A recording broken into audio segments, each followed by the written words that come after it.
but also take part in the culture, understanding what motivated people.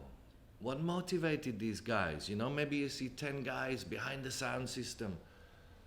What motivated them? What made them do this thing, this magical thing? So I go on a journey, a spiritual journey, to find the reason for this music. One, two, three.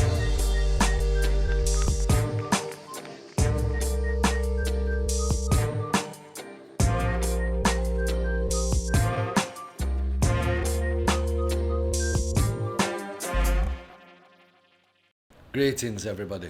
I'm Bredda from King Shiloh Sound System, based in Amsterdam City right now, but a worldwide operating sound system. All right, you asked me how I get into dub music. It's simple, bro. I grow up in a multicultural society, in the north of England, a place called Bradford, next to Leeds, I grew up in a society where there was a lot of black people, there was a lot of West Indian people, there was a lot of Pakistani people, Indian people. So at school, I go to school with all these different kind of races, nationalities. So when I get old enough and I start getting interested in music, I wasn't really interested in pop music. England has a big pop music culture. So the kids, like 13, 14, they start to listen to pop music and get into pop music. I kind of missed that stage and got into more radical kind of music, I started listening to a lot of soul music when I was quite young, 13, 14. And then when 16 come along and punk was starting, I got into punk music, right? Because it was something radical. We were tired. As kids, we were tired of everything that was going on around us, We wanted to rebel against everything. So I got into punk music. Through punk music, I got into sound system because the early days of punk, there were no records. It was 76, and they didn't press records until later that year. So when we went to see gigs and we go see Sex Pistols play or we see Clash play or something, before they played in Leeds, a reggae sound system used to play. Always, before and after the concert. And I start to think, wow, this was something incredible. At the same time, my sister was into black music too. She was older than me. She started going to sound system dances. And she used to go on her own, so sometimes she said, come, you come with me tonight. And we smoke a spliff and boom, go off to a sound system somewhere dark and some crazy place in the back streets in the industrial part of England, Rough and tough places. It's unique, within music. The vibration, the feeling that sound system can give. When it's played properly, when sound system is done properly, it's something incredible. When all the elements come together, something very magical can happen. Babylon don't want our music, because it's music of protest. Same way they didn't want punk music, because it was protest music. And that's hard on them, because if people protest against them, governments can fall down and anything can happen. The character of the music is still the same, A piece of dub being an instrumental track that's stripped down and remixed in a dub way. There's nothing changed. People still do that. But it's the way that they do it. Before you might have Coxsone or King Tubby's, they would have a 48-track mixer. And they would really live mix the dub tracks, all the separate tracks that would mix in a piece of dub. Now people work on a little Macintosh and do the same thing, but it's a much shorter way to get to a result. So I'm not saying it's bad.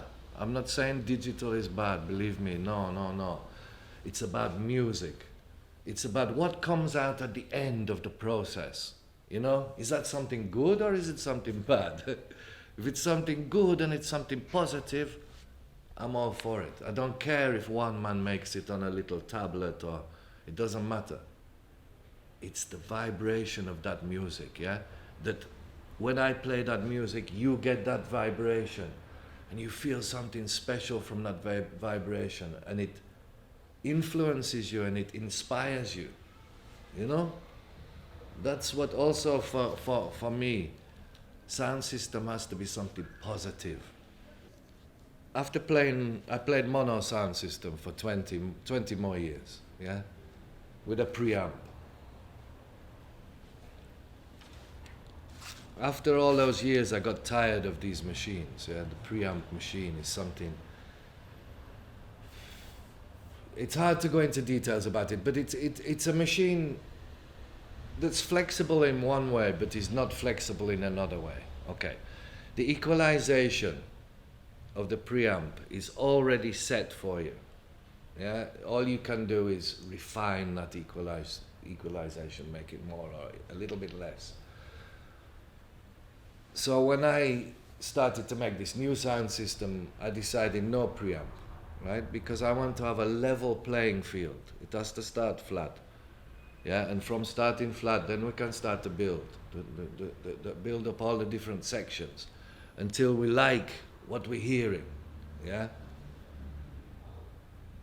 So I analyze what a preamp is. Yeah. First of all, it's a mixer. Secondly, it's an equalizer. Thirdly, it's a parametric equalizer. And then it's a crossover. Yeah. So the signals get to the right departments. That's what a preamp is. So I say, okay, instead of having one machine, I'll have a separate machine for each of those things. But each of those things will be high quality machines. The journey that we go on take 25 years, but now I feel like I'm an audio engineer. I understand it, I understand it. So it makes then playing a lot easier. But that's only technical. That's only that little part, right? When you play a session, there's something else going on. You know? What are you doing? What is your purpose to do? You know? You have 1,000 people. What is your purpose? Yeah, I mean, why Jashaka? Because, as I was saying to you before, it's not just about the music, it's not just about enjoying yourself. It's about a spirituality, right? It's about the music taking you to a level where you feel uplifted. You feel spiritually, physically uplifted. And that's what we're aiming to do with people. And for me, no other sound system can do it except for Jashaka, you know. Back in the day, 25 years ago, going to a shaka dance was just an incredible experience for me.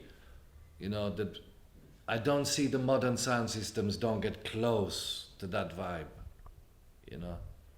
Some of the early days of University of Dub in Brixton was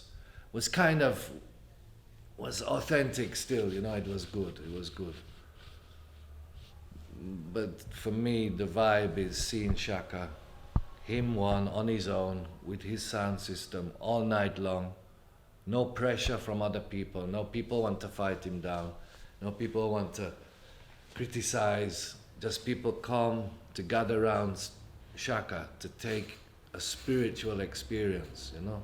It's like going to a church, man. You could go to that basilica up there and, you know, some people would get an experience on Sunday like we get in a sound system, you know. When it started in the 60s or whenever in Jamaica, times were hard. Yeah, there was a lot of gunshot in Kingston. People was getting killed all the time. It was a real heavy place to be, you know.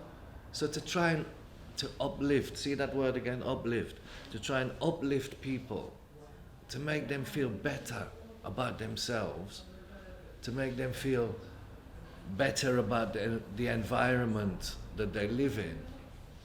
What better way than to go to a session and hear great music and dance with all your friends and your neighbors and And the next day when everybody wake up, everybody's airy, you know? They talk to each other. Hi, how you doing? Yeah, man, good last night. Hey, it was wicked. Yeah, man, airy.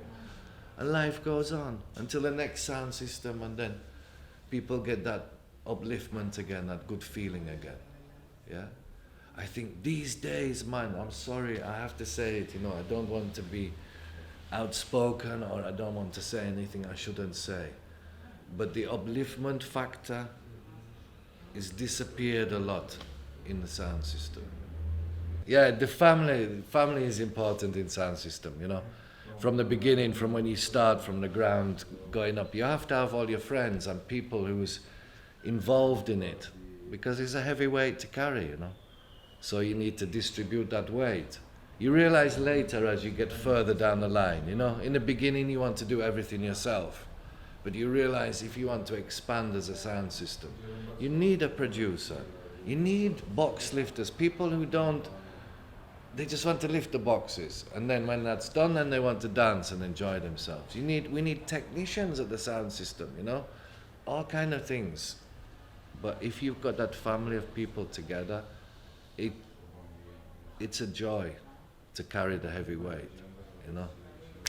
So our family, yeah, big Shiloh family. We have a lot of people all over the world, people.